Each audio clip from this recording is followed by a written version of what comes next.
नमस्कार दोस्तों, मैं हरजीत सिंह आपका स्वागत करता हूं साइंटिफिक सनातन में। दोस्तों, हमारे वैज्ञानिकों द्वारा समय समय पर अनेकों खुदाइयां, अनेकों रिसर्च करने के बाद इस बात की पुष्टि कई बार की जा चुकी है कि महाभारत कोई मिथ नहीं था, कोई कथा नहीं थी, कोई रचना नहीं थी, बल्कि असली में होने वाली घटना थी। अलग अलग वैज्ञानिकों द्वारा, रिसर्चर द्वारा महाभारत को 3100 ईसा पूर्व के आसपास का बताया जाता है। इसके अनेकों सबूत कई बार हमारे वैज्ञानिकों द्वारा दिए जा चुके हैं, जैसे कि सरस्वती नदी जो कि 3000 ईसा पूर्व से थोड़ा पहले सूखने लगी थी और लगभग 1900 ईसा पूर्व तक पूरी तरह सूख गई थी। कुरुक्षेत्र की धरती में 2800 ईसा पूर्व तक के तीर और भाले मिल चुके हैं। यूपी के गांव बरनावा में लाक्षागृह के सबूत भी मौजूद हैं और इन सब में डूबी हुई द्वारका नगरी के दर्शन तो अब आम लोग भी कर सकते हैं। ऐसे ही न जाने और भी कितने ही सबूत महाभारत के अनेकों जगह पर मिल चुके हैं, लेकिन फिर भी ना जाने ऐसी क्या चीज है जो दुनिया को इन सबूतों को मानने से रोकती है। दूसरे धर्मों के लोग तो इनको नकार ही देते हैं, बल्कि यूं कहें कि वे इनको हंसी में उड़ा देते हैं, लेकिन खुद हिंदू धर्म के लोग भी इन चीजों का मजाक बार बार उड़ा देते हैं और कुछ पॉलिटिकल पार्टी तो इनको काल्पनिक पात्र बता देती है। लेकिन दोस्तों, इन सबूतों का क्या जो बार बार अनेकों खुदाइयों में मिल चुके हैं।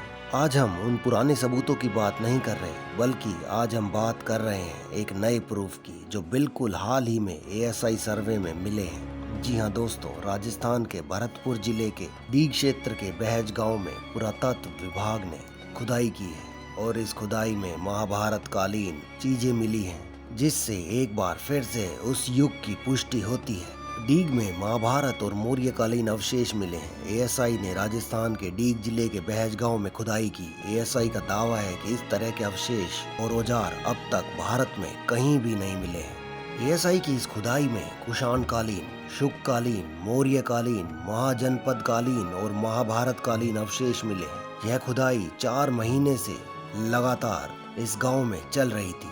ASI को सुई के आकार के भी औजार मिले हैं। उन्हें जयपुर में पुरातत्व विभाग के कार्यालय में भेज दिया गया है। इतना ही नहीं दोस्तों, खुदाई में अश्विनी कुमारों की प्राचीन मूर्तियां भी मिली हैं। अश्विनी कुमारों का नाम महाभारत में द्रस्त्र और नास्त्र था।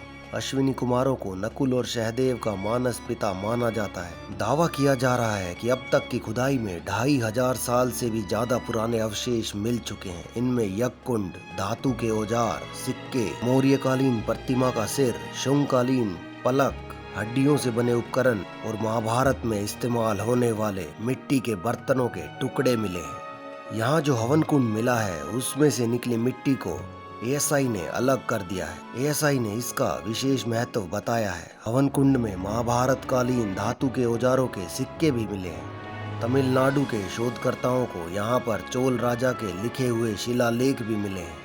तो दोस्तों, समय समय पर हमारे वैज्ञानिकों द्वारा ऐसी अनेकों खोजें की जा चुकी हैं, जिससे बार बार इन बातों पर मोहर लगती है कि दुनिया का सबसे बड़ा युद्ध भारत में लड़ा गया था और यह उस समय लड़ा गया था जब दुनिया में अन्य सभ्यताओं का नामो निशान तक नहीं था। ईसा के जन्म से 3000 साल पहले भारत के अंदर एक इस प्रकार की सभ्यता थी जहाँ पर उनके पास अनेकों प्रकार के औजार, दिव्य शस्त्र, बर्तन, कपड़े, शहर, गांव आदि हर प्रकार की व्यवस्था थी और दुनिया भारत को पिछड़ा हुआ बताती है। जिन सभ्यताओं का उस वक्त नामो निशान भी नहीं था, उस समय महाभारत का युद्ध लड़ा जा चुका था। दोस्तों, कैसी लगी आपको आज की ये जानकारी? कमेंट सेक्शन में अपने विचारों को अवश्य रखें और अपने दोस्तों के साथ भी इसको शेयर करना ना भूलें। देखते रहिए दोस्तों साइंटिफिक सनातन। धन्यवाद।